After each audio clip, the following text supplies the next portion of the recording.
can see behind us, everything's starting to get packed up. Media Day is done. We're joined by Tom Dienhart from BTN.com. And gentlemen, for each of you, what's the biggest takeaway from Media Day today? Mike's signature win for Oregon, for Wisconsin. Each program needs it, each program wants it, and that was really a theme today that I took away. Again, Oregon's been to BCS games the last 2 years, lost them both. Wisconsin was here last year, stumbled. Bielema is 2-3 in the postseason, and again, lost 3 of his last 4. So again, a signature win that's missing from the resume of each of these coaches and programs. That's what I took away. We got a chance to talk to players from both teams, and I think it was interesting that independently, players both said we need to play Oregon style of football or we need to play Wisconsin style of football. Both teams realized that at the end of the day, it's up to what they do on offense, defense, and special teams, and not so much about what the other team does. You know, the last time any of us were at a football media day was back in the summer in Chicago for the Big Ten football one. What's the connection, Tom, you found from this event to that one? Yeah, Mike, Derek, you know, back in July at the Big Ten Media Days in Chicago, Bielema talked about the sting of the loss in last year's roll to Texas Christian, how that still resonated, specifically with Nick Toon. Here we are, guys, a year later.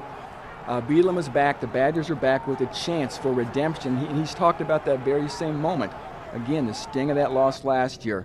And again, that's a real theme, and it's something that Bielema wants to try to, rectify this year. And he's changed a couple of things as far as their preparation goes, shortened practice, maybe a little bit more physical, conditioning at the end. A lot of people might think, well, are you going to change the routine for the players? I don't think the players are going to mind in this situation. I think they realize that they got to do something a little different than they did last year. They've got that experience under their belt, change things up a little bit. Hopefully that will result in a win. Some of those big name players, we had a chance to show you and you got a chance to hear from them. We expect them to make big plays, but if you had to pick an X factor for this upcoming game, what would it be? Special teams, specifically, guys. Wisconsin's coverage teams and Oregon's return men. Look for big plays there. Again, the Badgers have struggled to cover kicks all year.